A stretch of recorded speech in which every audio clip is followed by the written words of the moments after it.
technology transfer, and a heated trade war as competition intensifies between the world's two superpowers in areas towards space and hypersonic technology. The U.S. Commerce Department is making another move. Who's being targeted in the latest U.S. export crackdown? And how can America restrict the flow of its sensitive technologies? What do you think? Let us know below and subscribe if you haven't already. This program is brought to you by Preserve Gold, the #1 precious metals IRA provider. Call 855-962-3322.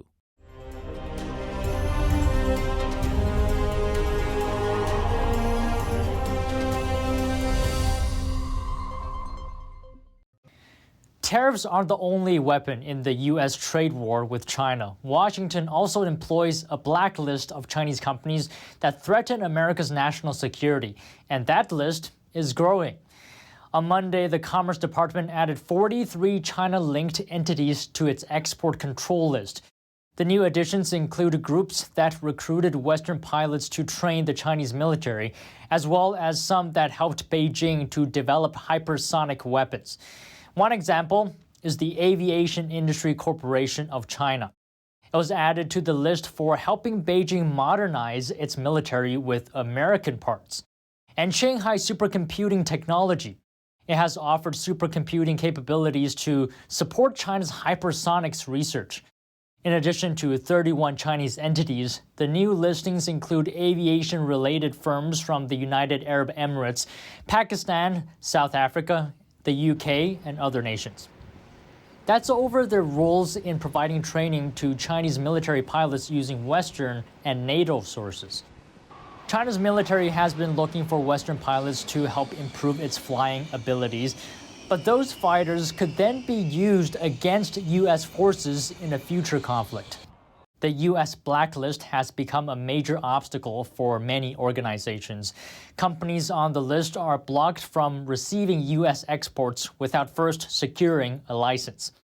In recent years, the list has expanded to include more than 600 Chinese entities.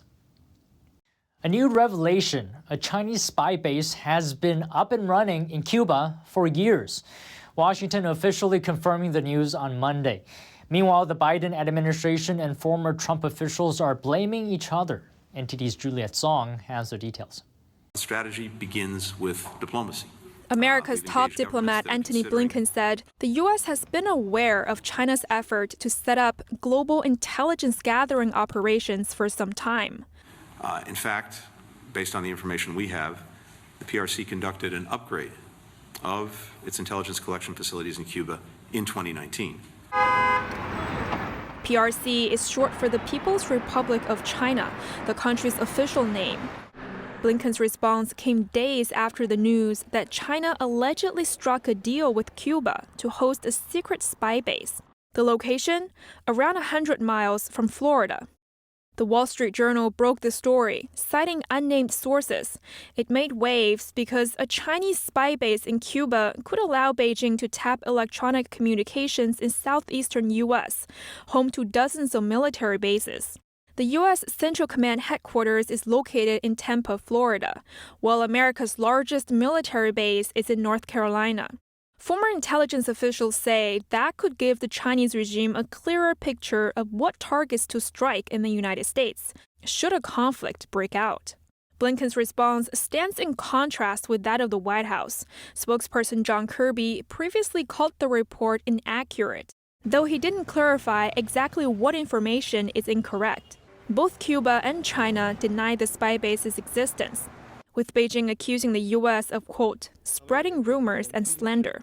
Secretary of State Antony Blinken noted the administration had been engaging with governments that are weighing whether to host Chinese bases.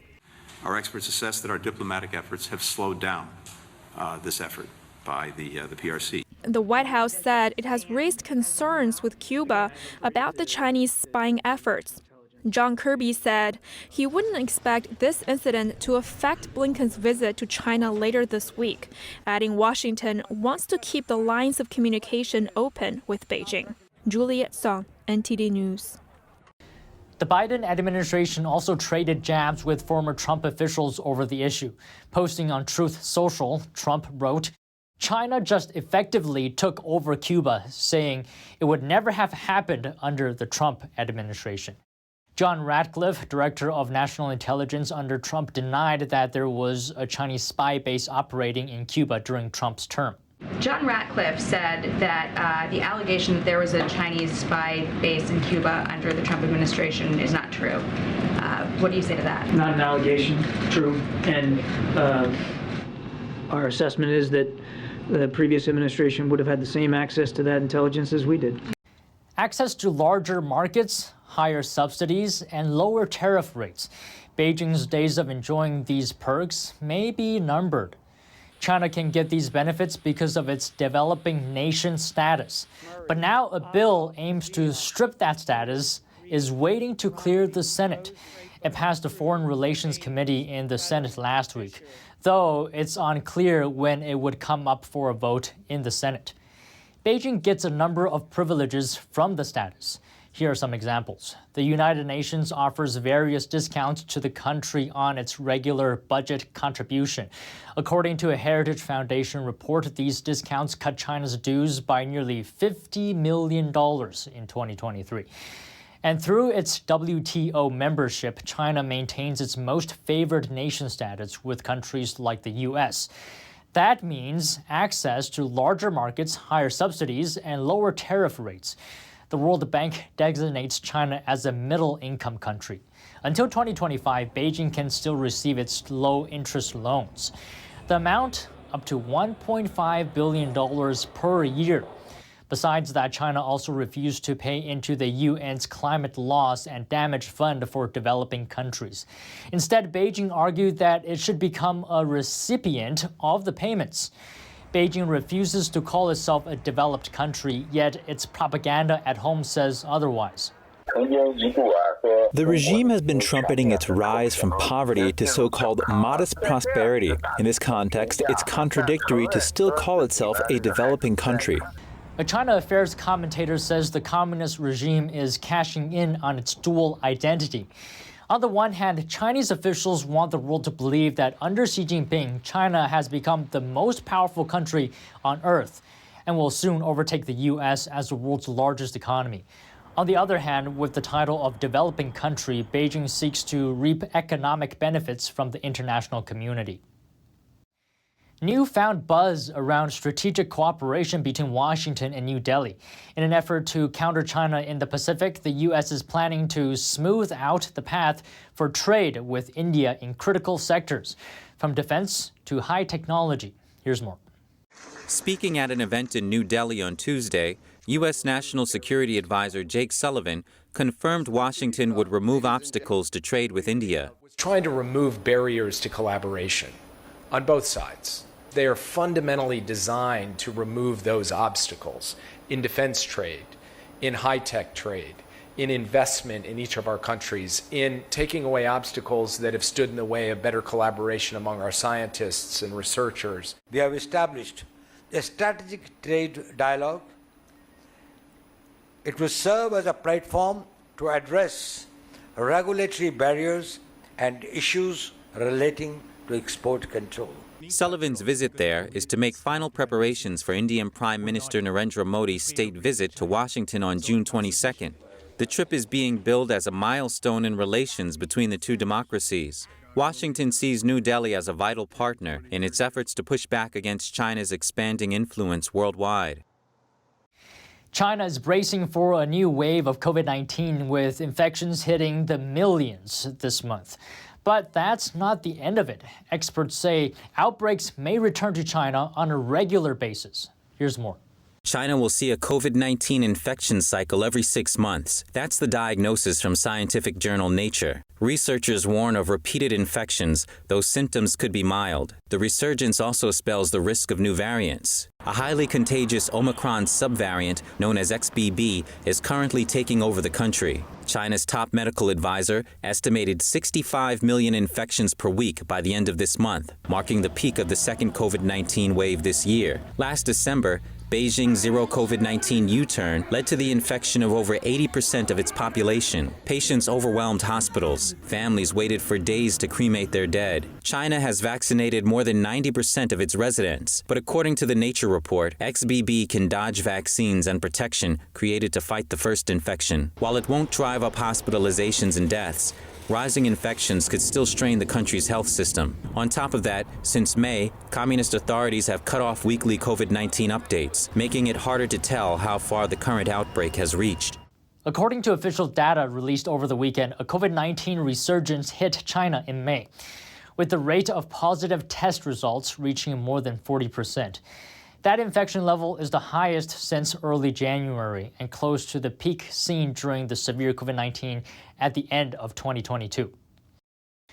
And for the first time, Pakistan paid off a government-to-government deal using Chinese currency, the RMB.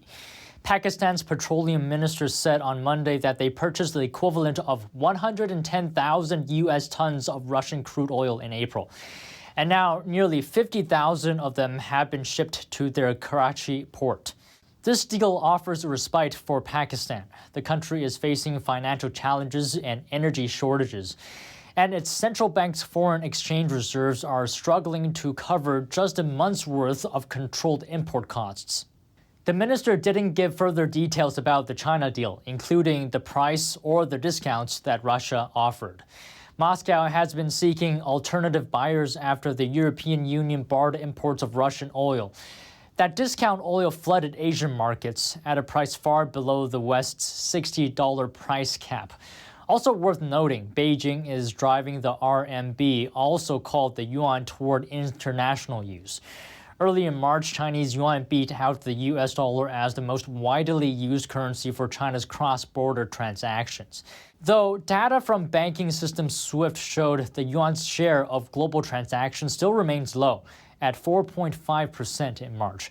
That's compared to the dollar's share calculated at 83.7%. Even though the use of Chinese currency in international transactions still occupies a small percentage, it has been on the rise. Pakistan's recent purchase with Russia is yet another alert for the financial world regarding China's global ambitions. A surprise move for Beijing. China's central bank cut a short-term policy interest rate on Tuesday for the first time since last year. The decision could impact the Chinese financial system by dumping $280 million worth of liquidity into the market. What does the rate cut mean for the world's fifth most traded currency? Here are the details. And that's all for today's China in Focus on YouTube. We're now sharing a shortened version of our program here after being demonetized for 2 years. Here's what to look out for in our second half. Beijing is boosting up its forces, an effort marked by active military provocations in recent weeks. The Chinese military is a formidable force. Could its presence pose a military threat to the United States? An American politician recently dismissed those concerns, but a retired U.S. colonel is still raising the red flag. Should Chinese military power remain the top threat to U.S. national defense, or should Washington de-escalate its military pressure on China? We spoke to Rick Fisher, Senior Fellow, International Assessment and Strategy Center, for details. The full episode is available on our partner platform Epoch TV. To sign up, click the link down below. Thanks for watching China in Focus. I'm Don Ma in for Tiffany today. See you tomorrow.